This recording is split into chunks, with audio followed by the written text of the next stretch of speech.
Welcome to People and Profit. I'm Kate Moody. Hungary is ushering in a new era after the centre-right Tisza party of Peter Magyar won a landslide victory over the longtime nationalist Prime Minister Viktor Orban. Magyar says he'll seek to repair Hungary's confrontational relationship with the European Union. That could unlock much-needed EU funding for Ukraine and for Hungary itself. Many voters said the stagnating economy was a major factor in their decision to turn against 16 years of Orban's rule, as Brian Quinn explains. A new day for Hungary as voters, fed up with corruption, authoritarian backsliding, and a moribund economy, finally ousted Viktor Orban. Better economy and better life level.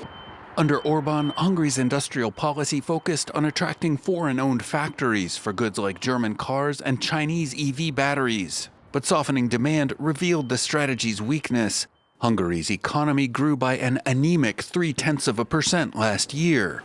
GDP is expected to rise by 2.2% this year. That bump, though, is largely tied to pre-election handouts from the Orban government aimed at securing his re-election, including raises for public sector workers and bonuses for police and military personnel.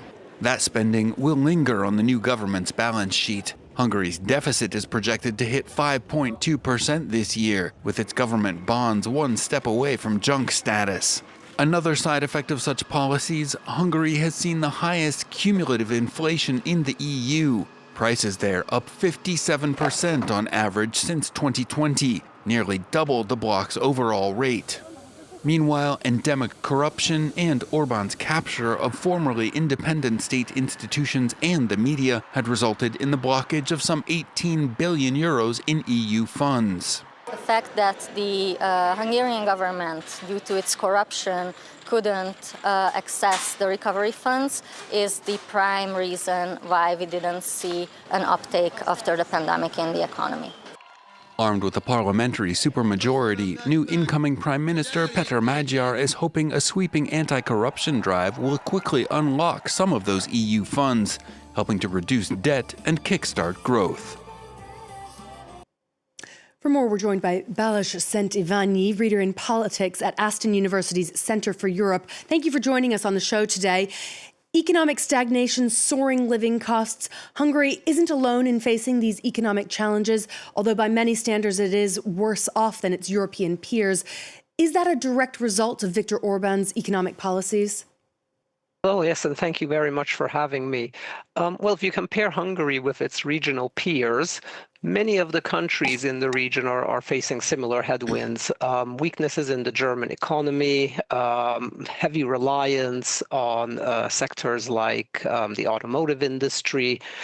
But for some reason, Hungary is doing worse than some of its peers. Hungary has a very similar economic structure to Slovakia, yet Slovakia has been growing slightly better than Hungary has. So clearly there are domestic policy mistakes here contributing to Hungary's situation. Inflation, for example, which has been very high in Hungary, is partly the result of various government measures aimed exactly to try and reduce inflation. We know from economics that price caps usually don't work in reducing inflation, and that was exactly one of the ways the government tried to combat inflation. Because of the high inflation, the government is also, the central bank is forced to have fairly high interest rates, which, of course, is not helping the economy. Change won't happen overnight, but what do we know about what kind of policy shifts the incoming Prime Minister has promised to bring in? Certainly, the Tisza party has a very long manifesto that it's published, which is actually fairly rare in Hungarian politics. Fidesz, for example, had no manifesto at all. We see quite a lot of promises in this manifesto, and many of them actually relate to increasing spending, which seems to be a bit difficult to enact at the moment. So budget deficit for this year is forecast around 5.5%, and that doesn't necessarily take into account all the extra government spending that the war in Iran, for example, is creating. Do you expect that Hungary might try to join the Eurozone and start using the shared currency? That is in Tisa's manifesto as a medium-term pledge, and it would bring a lot of certainty and increase credibility for the government's economic policies. So that's definitely something that would help the Hungarian economy. Orban has previously ruled out joining the euro, and I suspect if this becomes a serious issue, it will be very much politicized. Plus, the problem is that Hungary currently doesn't fulfill any of the Maastricht criteria regarding or required for introducing the euro. So there's quite a lot of work to do there. Perhaps more urgently is this question of European funding. Brussels has withheld about 20 billion euros worth of funding for Budapest, notably because of these concerns about corruption within Orban's government and circle. Can you give us an idea of concretely what it would take to unblock that money and what it might be used for then?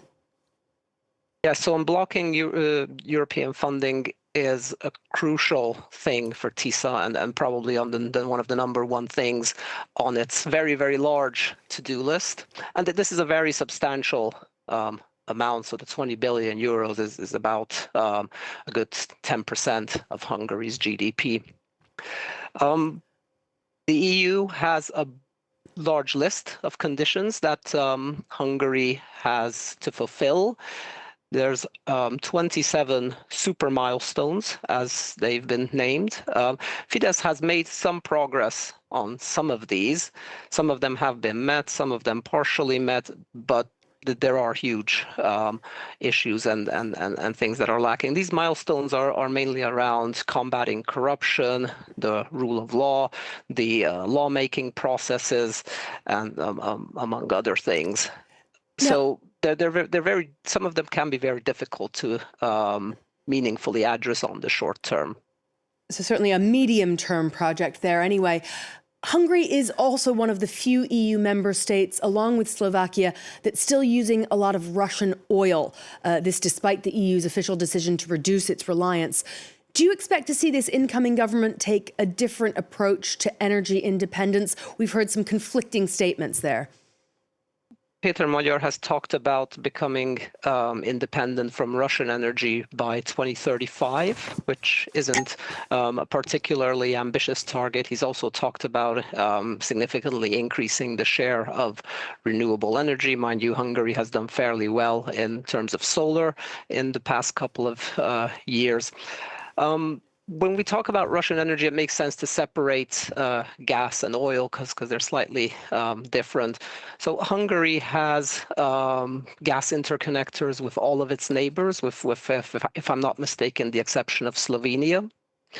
So basically, Hungary is plugged in to European gas networks and can buy gas through LNG terminals in Greece or Poland or elsewhere. Oil is slightly more tricky, so there are only two oil pipelines to Hungary. One is the Druzhba pipeline, which comes from Russia and traverses Ukraine, and this has been inoperational since Russian drone attack in late January and has been a major point of contention. Yeah, I want to get to that question about Ukraine in just a minute, but I first want to ask you about what this election could mean for the EU. Do you think that the state of Hungary's economy and now the ousting of Viktor Orban could hold some lessons for other European economies which might be leading towards similar populist policies? Well, I think one very important lesson here is if there's a significant dissatisfaction with a populist government, then and there's a fairly strong perhaps even charismatic opposition leader, then it is possible to defeat heavily entrenched populist leaders. Let's turn now to relations with Ukraine. Viktor Orban had been blocking a 90 billion euro EU loan to Kyiv, in theory because of damage to that oil pipeline that comes through Ukraine. That money could finally be approved now. How important is that financing for Ukraine? obviously, every lifeline Ukraine gets is important. Peter Magyar hasn't hinted at it, although there was some confusion on his first big international press conference, which was held earlier this week around this. But the main thing he's interested in is making sure that Hungary is not involved in the loan. If this is granted, which Orban has actually negotiated, Hungary, Slovakia, and the Czech Republic have an opt-out from this loan, then he will not veto the loan itself. But mind you, Ukraine is a heavily politicized topic in Hungary, and Peter Magyar and the Tisza party have by no means portrayed themselves as pro-Ukrainian actors during the election campaign. A fine line to walk then on a lot of these issues. Balázs Zent Iványi, thank you so much for joining us on People and Profit today. Thank you very much for having me. Well, don't forget, you can find all our previous shows on the France 24 website or as a podcast, wherever you usually listen. Until next time, thank you for watching.